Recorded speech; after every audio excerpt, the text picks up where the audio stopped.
जय गुरु जी। संगत जी, एक गुरु की जिम्मेदारी होती है कि वो अपने शिष्य का सही मार्गदर्शन करे। और अगर शिष्य मार्ग से भटक जाए तो ये उनकी रिस्पॉन्सिबिलिटी है कि वो शिष्य को इसका सबक भी सिखाएं। एक बार गुरुजी ने नरेंद्र अंकल को उनकी पत्नी और उनके बेटे अक्षय के साथ शुक्रवार के दिन दिल्ली आने को कहा। जैसे ही वो अपनी कार से निकल रहे थे, ड्राइव करके अंबाला से गुजर रही थे, तो रमन अंकल का कॉल उनके पास आता है ये पता करने के लिए कि वो कब तक दिल्ली पहुंचेंगे। और अंकल मजाक में ही उनसे कह देते हैं कि वो दिल्ली आज नहीं कल पहुंचेंगे।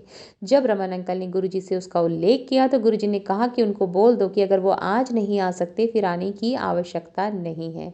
तो संगत जी, जैसे ही अंकल करनाल पहुंचे तो उन्हें वहां पर रोक दिया गया। उनकी स्पीड जो थी वो लिमिट क्रॉस हो गई, ओवर स्पीड गाड़ी थी और उनको फाइन देना पड़ा, उन पर जुर्माना लगा। करीबन 500 मीटर आगे ही वो निकले थे कि अब उनकी कार का टायर भी फट गया था। तो अंकल को यह एहसास हो गया था कि ये सब उनके साथ क्यों हो रहा है, क्योंकि उन्होंने झूठ बोला था। तभी अंकल ने रमन अंकल को कॉल किया और बोला कि गुरुजी को सूचित कर दो कि वो आज ही आ रहे हैं और उन्होंने झूठ बोलने की वो क्षमा याचना करना चाहते हैं।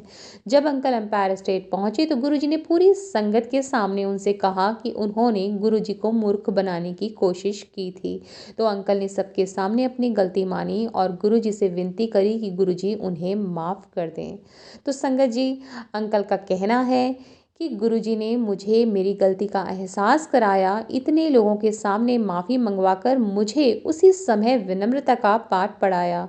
उन्होंने तब कहा था कि जब उनके भक्त अपने घरों से निकलते हैं उसी समय ही एक सुरक्षित यात्रा के लिए उनका आशीर्वाद उनके भक्तों के साथ जुड़ जाता है और भक्तों के साथ घर वापसी तक रहता है।